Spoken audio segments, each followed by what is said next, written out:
Hello, and welcome to another edition of Inside Network Marketing. This is Len Clements. This is Tuesday, August 10th, 2013, and this review segment is going to be about my review of Empower Network, just a kind of a brief overview of what turned out to be a 51-page review. Got a little carried away with this one. That's kind of one of the things I've been doing for the last 5 months. You've probably not seen a lot of activity on the Inside Network Marketing website, besides my regular consulting stuff that I do, which is very time consuming. There are actually two major projects that I'm working on right now. One is kind of still a little secret. You'll hear about this soon. I think it's going to create a lot of buzz in the industry. But the other one was the Empower Network review. And it started out to be like a typical 10, 15-page review, but besides me getting a little carried away with it, Empower Network was kind of a moving target. They were constantly in transition. They kept providing me more and more information to review. And like near the end of the review, when I thought it was almost done, they gave me full access to all of their products to review. Because I made the case that I really need to see it all $50, $125 worth. I mean, 160 hours of video and all this kind of stuff. Because for those of you not familiar with Empower Network, this is how to make money or generate leads, blogging online, and all the training about it. They provide a blogging platform and so forth. And I thought, I don't want to review this based on other people's reviews. It's like a movie reviewer reviewing a movie based on a bunch of other movie reviewers' reviews. I'd rather watch the movie. And apparently they bought my logic and said, okay, here's temporary access, knock yourself out. So I actually got to see all of it and really see what it was all about. And that is part of the review, which you can read on Inside Network Marketing. But anyway, my concerns certainly migrated over this time. I started off pretty negative. Now I ended up not quite as negative, but probably still a little on the negative side of the scale. I know I've used this analogy before, but if you hold up the Empower Network X-ray, there are still a few dark spots on it that I think need to be addressed. But one thing I will definitely say about these guys is they are not evasive. Dave Wood and Dave Sharp, the co-founders, they went out of their way to provide me about anything that I asked for. Some of the inside information about their sales, their recruiting numbers, their commission breakdowns.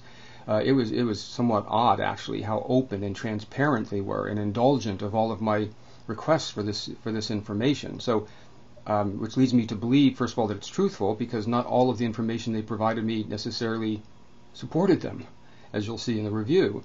So I don't think they were just making up big numbers to look good, because it didn't always end up that way. They were just being open and transparent. These guys, they definitely have no skeletons in their closet. I'm not saying they don't have skeletons. They're just not in their closet. In fact, they drag them right out onto their videos and on stage at their events and rattle them right there in front of you, especially Dave Sharp. So yeah, they got skeletons, just not in their closet. They're very open about everything. So, which is something that was rather refreshing and kind of made my job a little easier in that way, in one sense. Of course, longer because I have a lot more now to report on. But at least I have some facts and some basis to report on it. So check all that out. The corporate culture, I thought, was one of the most interesting things about Empower Network. It was such that, they created this weird sort of culture where, they, for example, the owners of the companies, Dave Wood, Dave Sharp, they come out onto their videos and on stage at their events.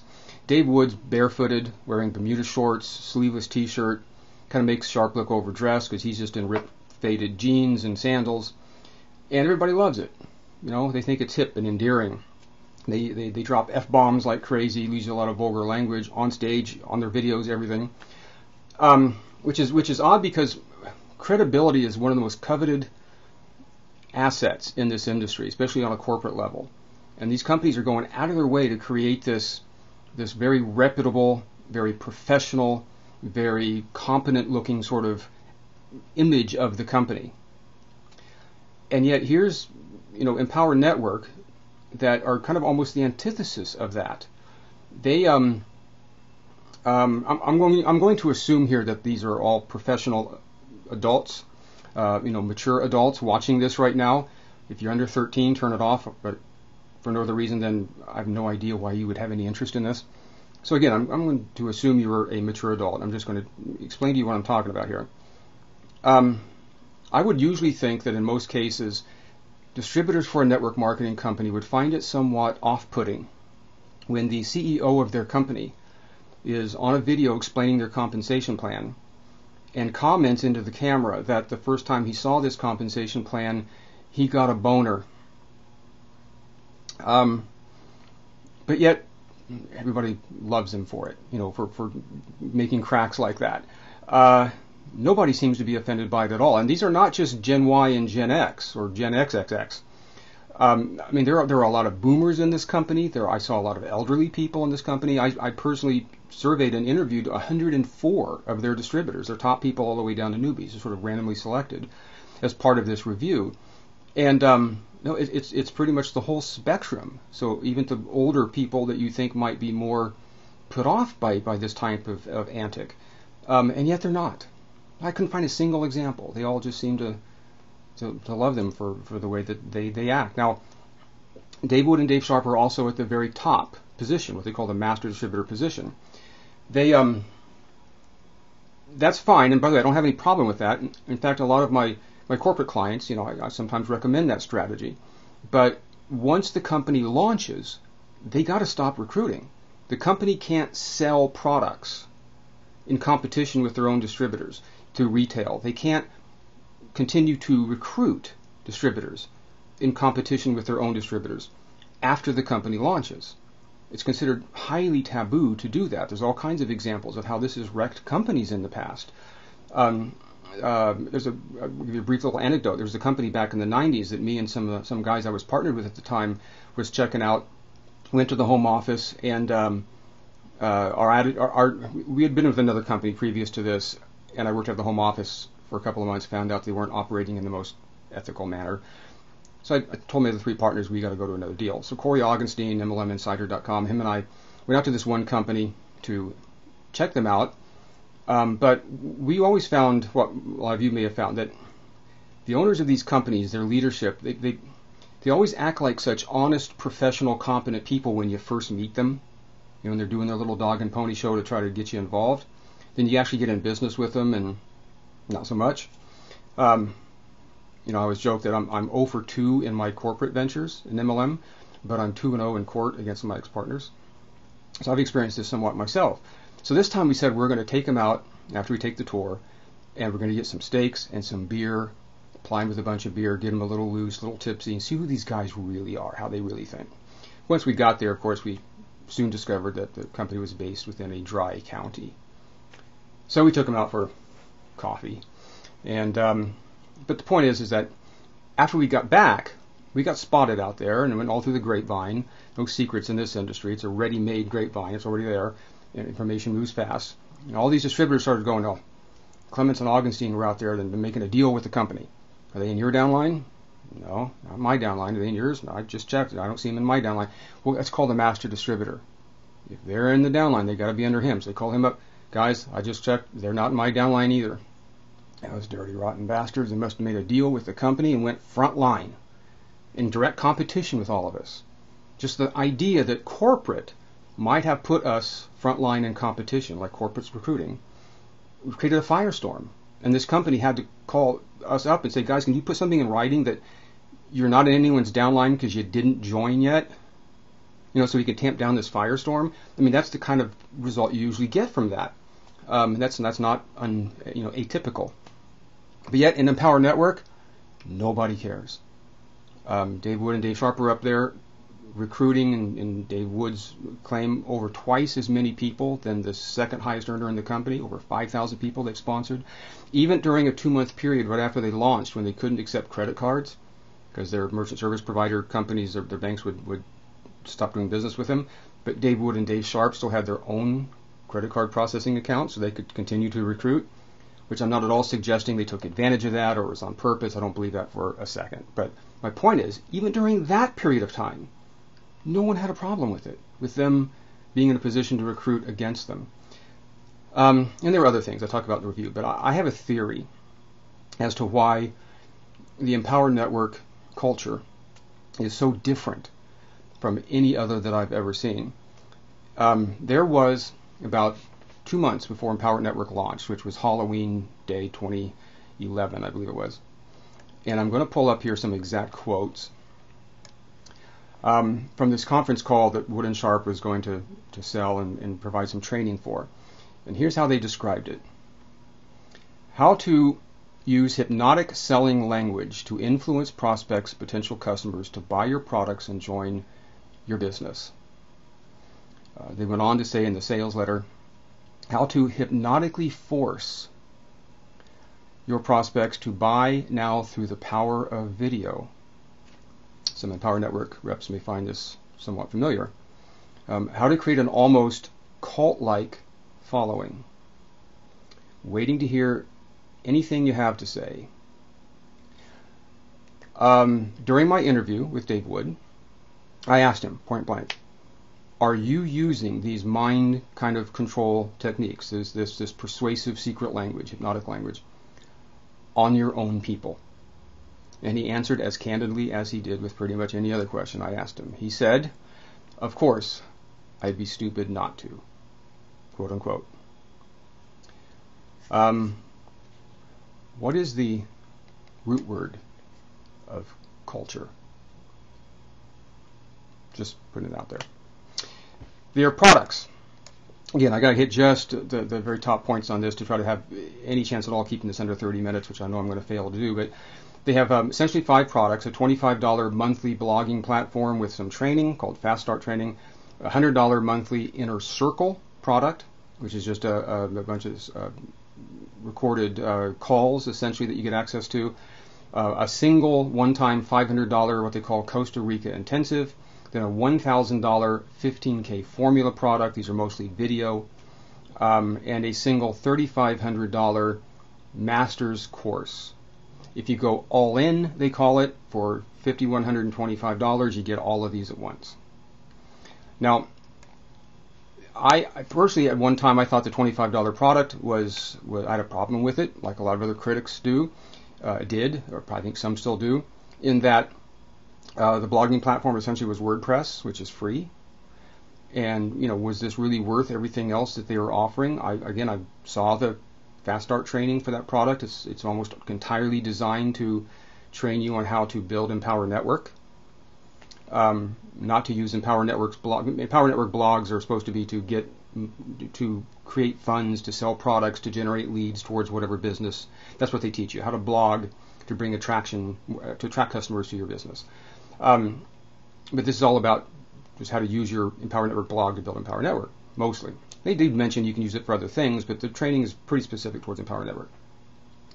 I don't have a problem with that product anymore. They gave me access to a video stream of where they unveiled it at their July event in Denver, and I saw what their now 2.0 version of their blogging platform work, which is customized blogging platform just for them. It's their own product, and it rocks. And if I had not went through the hellish process of paying for someone to, I'm paying, and also thanks to Dennis Lamb, I want to give him credit here too, a lot of pro bono work that he did for me to build my own blogging platform, I would probably buy theirs and pay $25 a month just for the value of the blogging platform alone, even without the training, which is basically the basis for a legally commissionable product. Would you buy it even if there were no income opportunity attached? I think they have a product that absolutely you would buy. So I don't have a problem with that one anymore. Now the other 4 products, still do have a problem with those. I don't believe people are buying them for the value of the product. I think they're buying them to qualify in the compensation plan. That's my opinion, based on all of the evidence that I've collected, the surveys I've taken, and so forth. The purchase motive is very key here. As you've probably heard from previous videos that I've done, like the one where I did about what's a pyramid scheme. You can check out the link to that below. You can revisit that. But the FTC and AGs have made it very clear that the purchase motive is the defining criteria they look for. Are you buying the product because you actually want it, and you would have purchased it anyway, even if there were no income opportunity to qualify in? Or is the primary motive for buying this product to qualify in the comp plan? I believe that even in the $25 product, it's not how it's designed to be or how it could be. What the legal authorities look at is how is it? How is it actually being used? I think this 2.0 program will garner a lot more actual customers to it. But right now, and at least in the past, on their previous product, it seems to be primarily people in the business of building Empower Network. But at least has the potential to have real value to outside people. I don't believe the other products do. I mean, think about this. It's $5,125 to go all in for over 160 hours of video training, some of it very advanced stuff. If you were just buying it for the value of the product, you had no interest in the income opportunity, you didn't care about qualifying anything, why would you want to pay for a PhD in medicine your first day of pre-med? Does that make any sense? I mean, why wouldn't you buy the $25 monthly and maybe the $100 inner circle, see how it is, kind of audit it, see what it's worth, how much value it has. Once you've absorbed a lot of that, because that's a lot of time to absorb all that information, then get the Costa Rica Intensive for $500. Once you made your way through that, you still like everything you're getting taught, it's not getting repetitive or whatever, then buy the $1,000 product. And if you still want more advanced information, then buy the $3,500 product some number of months from now after you've absorbed all the previous stuff. There is absolutely no other logical, reasonable explanation for going all in, which is almost their mantra. Dave Wood and Dave Sharp, in all 8 parts of that Fast Start training, that $25 product, all 8 segments, they encourage you to go all in and buy all the products up front. You're a weenie and a wussy if you don't, and you're a badass if you do. And that's what they say. And and why else would you do that but to qualify? And in their training, they actually say that. That's the reason you would do it, to make more money so you qualify for bonuses and all of these things. Where the actual reason should be because it's great product with great training. Now, they have changed this attitude since Dave Wood's interview with me. And like I said, he very proactively went out to try to affect a lot of the things that I had concerns with, which I very much admire. At their Denver event, they did a 1-hour compliance on the stage with the attorney they recently hired, Kevin Thompson, who's one of the best in the business. And they talked about not saying upgrade just to get more commissions, do it based on the value of the product. But they'd never taken that tack really before that. And in their training, it still says you upgrade to qualify for more commissions. They hit them on don't make income claims, which I'll get to in a minute. But like, for example, when I mentioned income claims to Dave Wood, he said, I thought we were getting the word out that you need disclosures and stuff, and I didn't know it was nearly this bad.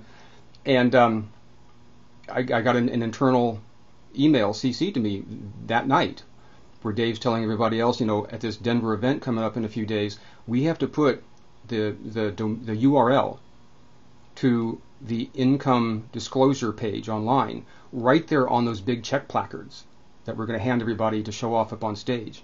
It's going to be right there on the checks, which it never was previously. And then at their event, there they are on the checks. So they did very proactively try to address some of these things, but I'll get to that in a minute. But the point is that it's great that they're trying to affect positive changes, but some of these are just bells you can't unring. It's too prevalent. There's an ocean of all of this stuff already out there. So just not adding any more to it won't necessarily solve the problem. Of the 104 people that we surveyed, me and a couple of assistants, 104 Empower Network people, including about most of their top 10, 97% said they were using their Empower Network blog primarily or solely to build their Empower Network business, to sell the Empower Network products, not for any other third party. Some of them said, I started off using it to generate leads for another MLM company, but I found out I can make far more money selling Empower Network than my Empower Network blog than selling my other MLM company's products. Or they might have used it for a real estate business or dog grooming business or whatever like that, but no, I can make more money in Empower Network, so they're now just focus on just that. 3 people, 3 out of 104 said, I'm using my Empower Network blog to attract attention to, generate leads for something completely different than Empower Network. I'm not using it all to promote Empower Network. Yet, all 3 of those people, one of them I spoke to personally, and he told me he made $12,000 last month in Empower Network, even though he wasn't promoting it at all with his website, he said. That's how he answered to the survey. The other 2, which spoke to my assistants, that Both of them said they're using it to build something else, but both of them tried to recruit my assistant into Empower Network, which doesn't really sound like they're not building Empower Network. So it's those three got to go in that category as well, which means essentially 100% of the people we surveyed are using the Empower Network blog and training to build Empower Network.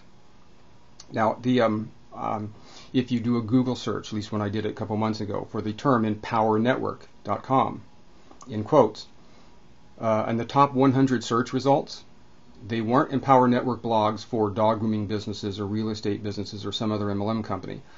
94 out of 100, the other 6 were just unrelated, but 94 were Empower Network blogs that were bait and switch review sites. Either they said an honest review of Empower Network or Empower Network is a scam, and you get there and they're promoting Empower Network. Not a single one promoted any type of third-party business.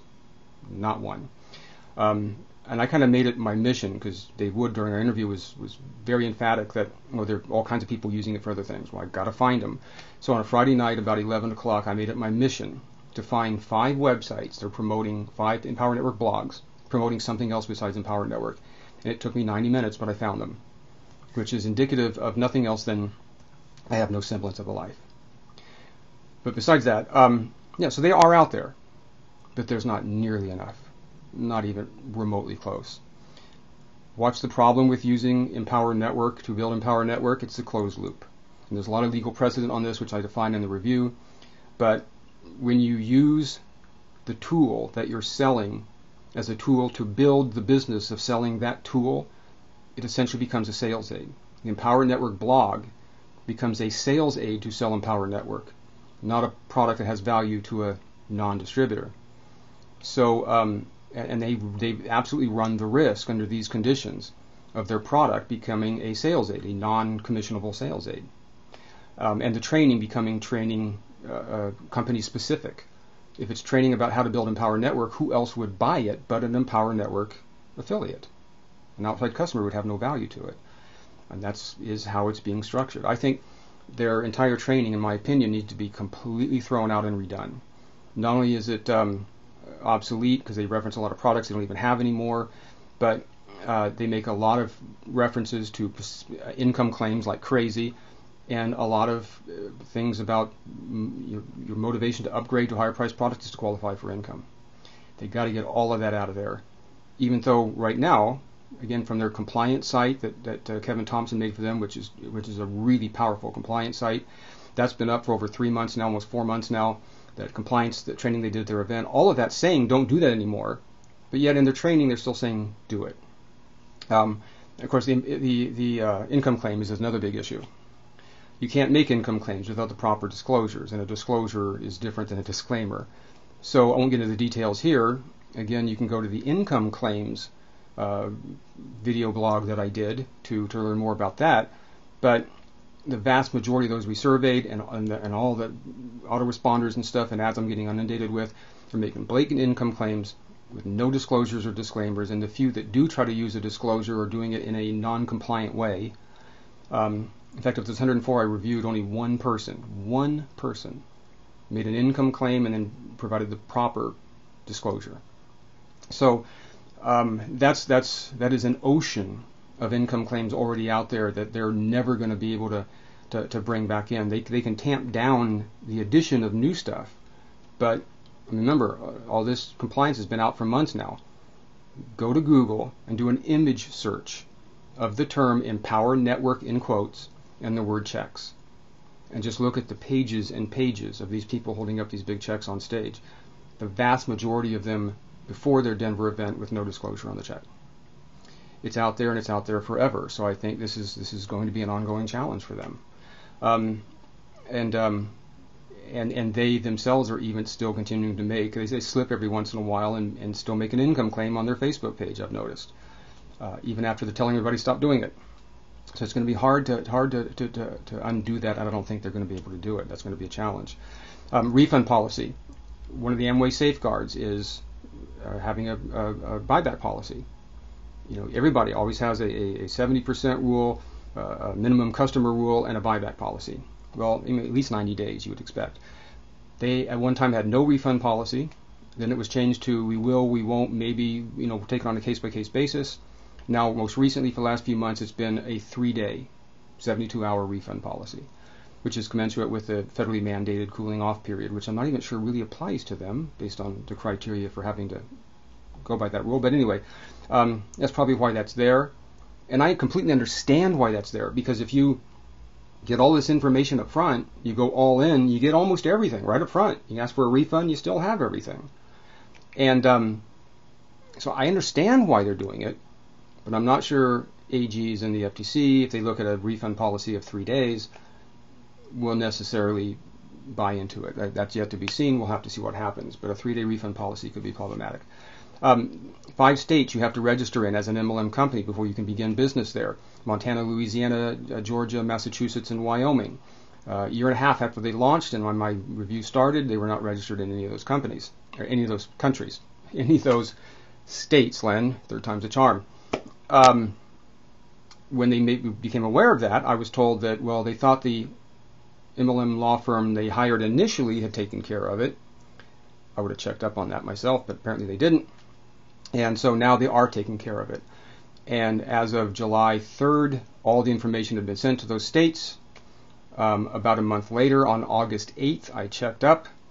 Montana, Georgia, and Massachusetts said they had not received anything yet.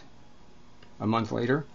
And Louisiana said they received it. It was incomplete. We sent it back. And Wyoming said, we did receive it. They're now registered. By the way, Wyoming told me the day before they'd not received anything. The next day, we'd have it for a few days, and yeah, they're all registered. So I would take the other 3 states with a grain of salt. But and I've not checked them recently. Again, this is September 10th, because I'm not going to do any more work on this review. I'm done. But if I were to do it, I would suspect they're going to probably be registered in at least 2 more states, and they're going to get registered in all of them eventually. I have no doubt. They are working on it. Obviously, they're going to get registered. But the point is, why weren't they for the first year and a half? That's kind of an important thing to overlook. But that's going to get resolved. The one that's going to be the big problem, though, is sales tax. There are 15 states that have enacted digital product sales taxes. At least 10 of them, probably all 15, but at least 10 for sure.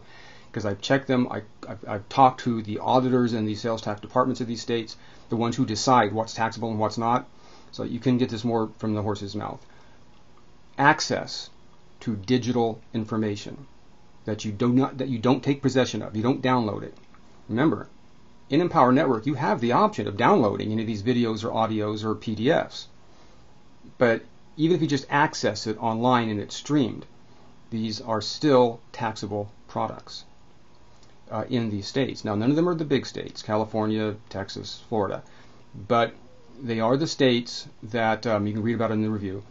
But they're such that I would estimate conservatively about $5 to $6 million of sales taxes will be due in these states if they were have to pay back taxes, not counting penalties and interest, which can be substantial. So this is an issue, and at some point there's going to be a big tax bill due here, and they're going to have to re-rig everything to continue to start charging sales taxes with all that entails, like adding several $100s to going all in. But anyway, that is, I know, at least being considered on their part, but for right now, they're not paying sales taxes on a product that apparently is taxable. Their policies and procedures are very similar to most MLM companies, but they do have language in there, like you can terminate someone at their discretion. They have to approve the sale of your distributorship. They control the content of your blog. They can not renew you on your renewal date. Don't even have to give you a reason. Now again, most MLM companies have that kind of language in there.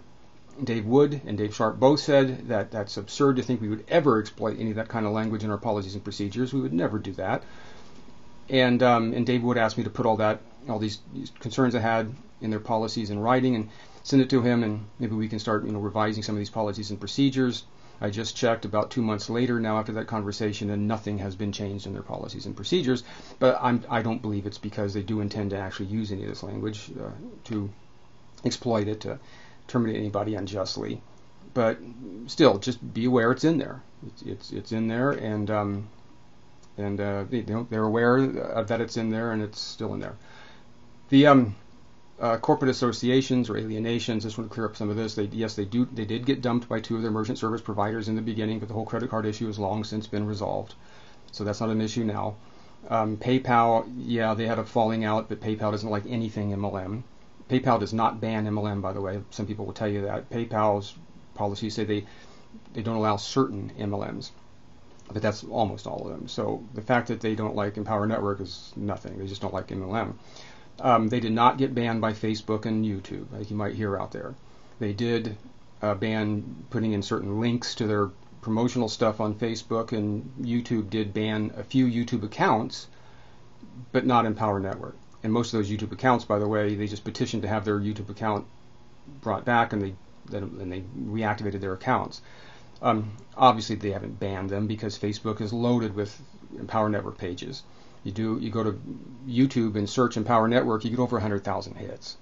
So clearly they didn't ban them. Now, Google, it does appear they've done a little re-indexing or de-indexing because Empower Network blog sites tend to be trending a little bit lower in the search results. But they can live without Facebook and YouTube. I don't think they can live without Google, and Google is the owner of YouTube. So they're going to make sure that they do maintain a good relationship with these companies. I mean, with these other entities, these sort of symbiotic entities that they really need. Growth trends, you hear a lot of stuff out there about they're going down, they're free falling. They're not. Their overall trend is still up. They got a little dip at the end, but as you'll see from all the income figures, June, July, and August was lower than March, April, and May, but August was also 20% higher than July, and their fourth best recruiting month in the history of the company. So again, like the corporate hype video that I did, you can make a case for both ways, but generally overall, they're still trending up. They're not free falling. Compensation plan is loosely based on an Australian 2-up. It's not an Australian 2-up, but the basic mechanisms are still there. It's similar to it, such that it's a very back or top heavy plan. Most of the income gets squeegeed to the top people. Dave Wood emphatically denies that, but again, their own data kind of betrays that. They gave me the income breakdown for June. They did almost 4.8 million in sales in June. They did a little over 4 million in commission in June. And the top 25 earners out of 30,000 active affiliates, the top 25 made over 35% of the commissions. Okay, 1/800% of their active affiliates earned 35% of the commissions. Not only that, but the Wood and Sharp position at the top made $333,000, which is almost double what the number 2 earner made, which in itself was 14% higher than the number 3 and 4 earner combined. And it kind of keeps on going down about like that. And besides that, based on their own disclosures, their public disclosures, 97% of all of their distributors, all their affiliates, made less than $450 last year. So in other words, way less to even cover their $125 monthly cost for the 2 monthly products. Now Dave Wood's response to that was, well, he and Sharp has sponsored 5,000 people, over twice as many people as the number 2 earner. Fair enough. That's a good explanation, I guess, and why you made so much more than the number 2 guy, but that only reinforces the concern about competing against your own distributors. I mean, if you had an option of enrolling in Empower Network with some new guy that just signed up, or the 2 gurus that everybody loves and adores, that are like the rock stars of the company and the face of the company, who are you going to go with? It's like, imagine a young Brad Pitt and Angelina Jolie. I'm 55 now, so a current day Angelina Jolie works just fine, but for everybody else, a young Brad Pitt and Angelina Jolie decide to make themselves members of their own online dating service. Okay, so women, you have the option of looking at my profile and choosing me to go on a date with, or Brad Pitt. Who are you going to choose? So again, it sort of maybe resolves one issue, but kind of reinforces the other. And that doesn't explain all the other people and how the income breaks down. So again, it does tend to kind of roll up to the top. again, we go into a lot more detail in the review about the compensation plan. In conclusion, I kind of try to think that I'm sort of immune to all of this sort of mind control and persuasion techniques and things like that. And I don't know, maybe I'm not as much as I think I am. And Dave Wood and Dave Sharp just kind of use some of their mojo on me. But I got to tell you, after spending as much time as I've had with these guys, I personally find that I really like them on a personal level. I really think in their heart they're good guys. And they honestly believe that their compensation plan and their program is honest and ethical, their products have value. I think they honestly believe that. I also think you can believe, I believe you can use a lot of these persuasion techniques and hypnotic language on yourself as well too. But so anyway, I don't know how they're going to feel about me now, but I mean, I really like these guys on a personal level. I do think that in their heart they're good guys. But it doesn't change my opinion of the opportunity overall that much. The distributors themselves that I spoke to, and there's been a lot of them, the nicest, sweetest, most generous bunch of people I think I've ever spoke to in all of the reviews I've ever done. And I got a feeling, though, that they're going to be somewhat like Kevin Thompson described himself from the stage at the event. He said, I'm a nice guy, but don't piss me off. Got a feeling Empower Network distributors are going to be that way as well, because as pragmatic and as factual and as fair and balanced as I've tried to be in my review, I fear that just anything less than 100% approval is going to be considered sacrilege and an affront to their culture. So we'll have to see. All I do is just ask them to please, with an open mind, try to look at it from a lucid perspective and really see. I mean, even the criticisms I've made, I've tried to be constructive in the way that I've made them. I really think I've tried to be fair here, but I guess we'll find out. I had 6 death threats in the 90s and only 1 in the early O's and none sent, so I don't know, I'm due. So anyway, that's just a brief recap. You can go to InsideNM.com. Most of you are probably already there. And go into the article section, read the review that I've done about Empower Network. You can also go into the podcast section, listen to the marathon interview I did with Dave Wood. It is indexed, so you know where the different topics start and the time that you have to look for, so you don't have to go listen to the whole 4.5 hours to find whatever you want to look for. Do check those out. And remember, when I always say, you go through your MLM career with blinders on, sooner or later you're going to get blindsided. Even if you're not an Empower Network or considering them, there's a lot of education to be had here. This will really strip a lot of blinders off. So, please, do check it out and study that information. So again, thanks a lot for indulging however long this went, and we'll see you next time. And it'll be much sooner next time as well, too. All right? Thanks a lot.